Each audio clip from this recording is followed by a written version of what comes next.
암호화폐 나 전직 미국 대통령, 그리고 걷잡을 수 없이 퍼져나간 엄청난 소문. 이 세 가지가 대체 어떻게 엮여서 수십억 달러의 가치를 쥐락펴락했을까요? 오늘 암호화폐 세계의 희망과 현실 사이 그 아슬아슬한 줄타기를 한번 제대로 파헤쳐 보겠습니다. 자, 이야기의 시작은 바로 이겁니다.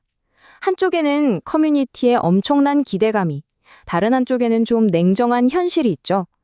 암호화폐 세계에서는요, 종종 이 둘 사이의 경계가 희미해질 때가 있거든요. 바로 이 사건이 그 대표적인 예라고 할 수 있겠네요. 이 소문을 제대로 이해하려면 먼저 그 중심에 있는 프로젝트, 바로 파이 네트워크를 알아야 합니다. 하나의 간단한 약속 위에 세워진 이 거대한 커뮤니티가 어떻게 움직이는지를요. 파이 네트워크의 핵심 매력은 정말 간단했어요. 바로 누구나 할 수 있다는 거였죠. 비싼 컴퓨터나 복잡한 지식 같은 거 전혀 필요 없고요. 그냥 스마트폰 하나 들고 하루에 버튼 한 번만 누르면 나도 암호화폐 혁명의 주인공이 될 수 있다. 바로 이 약속이 수많은 사람들을 끌어들인 겁니다. 상상해 보세요. 수년 동안 수천만 명의 사용자들이 매일매일 휴대폰 버튼을 끈기 있게 눌렀습니다. 당장은 아무런 가치도 없는 디지털 코인을 모으면서요. 모두가 바로 그날을 기다렸던 거죠. 그리고 마침내 메인넷이 딱 출시됐을 때 그 결과는 정말 모두를 놀라게 했습니다. 시가총액이 무려 130억 달러, 우리나라 돈으로 17조 원이 넘는 돈이에요. 단숨에 11번째로 큰 암호화폐 프로젝트로 등극한 거죠. 와, 수년간의 기다림이 마침내 숫자로 증명되는 순간이었습니다.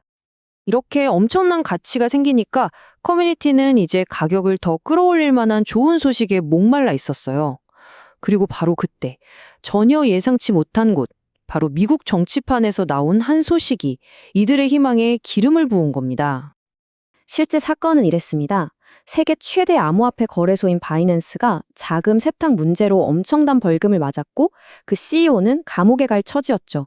그런데 트럼프 전 대통령이 이 CEO를 사면해 준 겁니다. 사실 이건 파이 네트워크랑은 아무런 관련이 없는 사건이었어요. 하지만 커뮤니티 일부 사람들은 이걸 트럼프가 암호화폐, 그러니까 우리 파이 네트워크를 지지하는 신호다, 이렇게 해석해버린 거죠. 그리고 이 오해는 소셜미디어를 타고 정말 순식간에 퍼져나갔습니다. 이런 걸 보면 좀 근본적인 질문이 생기죠. 가치가 정말 소문이나 기대감만으로 이렇게 커질 수 있는 거라면 좀 더 현실에 발을 딛고 있는 탄탄한 가치 모델은 없을까? 하는 질문이요. 바로 이 질문에 대한 하나의 대안을 지금부터 살펴보겠습니다. 자, 이제 인터링크 네트워크라는 좀 다른 접근법을 한번 볼게요. 이건 트레이더들을 위한 게 아니고요. 그냥 우리처럼 평범하게 인터넷을 쓰는 사람들을 위해 설계됐다고 합니다. 여기서 아이디어는 아주 근본적인 데서 출발해요. 바로 진정성에서 가치를 찾는다는 겁니다. 당신이 이 네트워크와 상호작용하는 진짜 사람이고 유일한 존재라는 걸 증명하는 것, 그 자체가 가치가 된다는 철학인 거죠. 그리고 그 과정은 이렇습니다. 복잡한 거래 같은 게 아니에요. 매일매일 하는 작은 행동들, 체크인을 한다거나 작은 과제를 하는 것들을 차곡차곡 모아서 장기적으로 가치 있는 자산, 즉 나만의 온체인 기록으로 만드는 겁니다. 그러니까 이 타임라인이라는 게 일종의 디지털 이력서 같은 거예요. 내가 이 생태계에 얼마나 일찍부터 또 얼마나 꾸준히 참여했는지를 증명해 주는 거죠. 그리고 이게 나중에 네트워크가 커졌을 때 여러 기회를 얻는 여권 같은 역할을 하게 될 거라는 생각입니다. 자, 그럼 정리해 볼까요? 우리는 지금까지 새로운 디지털 경제에서 가치를 만드는 완전히 다른 두 가지 방식을 살펴본 셈입니다. 그러니까 핵심은 바로 이 차이입니다. 한쪽은 미래에 대한 집단적인 믿음의 가치를 두는 거고요.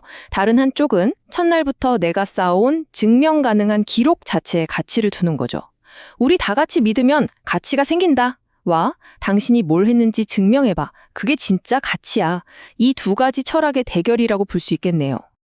결국 여러분이 어떤 모델에 더 마음이 가시든 가장 중요한 건 스스로 사실을 확인하는 능력입니다. 이 예측 불가능한 세계에서 나 자신을 지키려면 항상 정보의 출처를 의심하고 감정적인 말에 휩쓸리지 말고 이 소문으로 도대체 누가 이득을 보는 걸까? 이걸 꼭 스스로에게 물어봐야 합니다. 결국 마지막 질문은 이것 아닐까요? 이 새로운 디지털 경제에서 여러분은 어디에 투자하시겠습니까? 모두가 함께 믿는 이야기인가요? 아니면 당신이 직접 차곡차곡 쌓아온 기록인가요? 어쩌면 미래는 바로 그 선택에 달려 있을지도 모릅니다. 오늘 이야기는 여기까지입니다.